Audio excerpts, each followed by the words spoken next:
10%, and this was the area that scared me the most.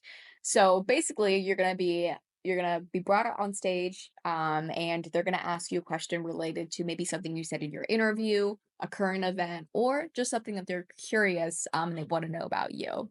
Time limit for this answer is probably around 20 seconds, 20 to 30 Yes. seconds. There's not usually a hard cutoff. You can rewear what you wore in your interview, but with this area of competition, practice really is key because you do not know what you're going to get. And so the more you practice, the more prepared you're going to be for the broad things of topics that they could ask you on stage.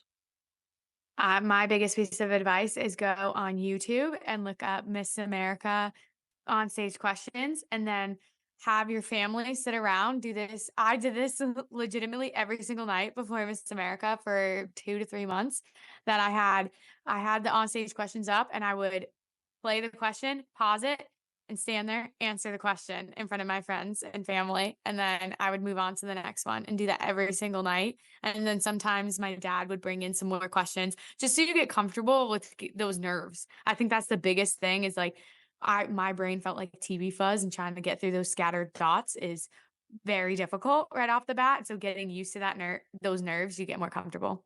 Yeah. Oh my gosh, that's a really great tip. Just practicing, practicing, practicing. I know that I would ask my old roommates to just throw me random questions. We'd also be like having dinner, or they'd walk in after a long day, and I'd be like, "Ask me a question," and they'd be like, "What lamp do you think that you would be?"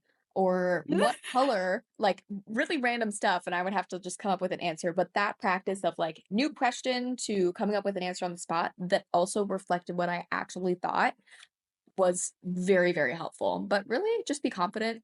And also, fun fact, when I was at Miss Ohio, I completely bombed my onstage answer. Completely. Really? Yeah. But the funny thing was, I bombed it so bad that it was so funny that the audience laughed. And I think it kind of made the difference.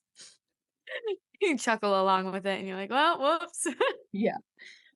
So I hope that this has been helpful. Obviously, there are lots of areas of competition. There's lots of ways you can improve, but the important thing to learn is that practice is always going to help you to progress, and we are here to support you. So if you have any questions about the areas of competition, be sure to drop them below, message any of us, and we will be happy to help. But we'll see you in the next module. Thanks, Mads, again for hopping on and helping us. Thanks for having me. You guys got this. You guys got this. Bye.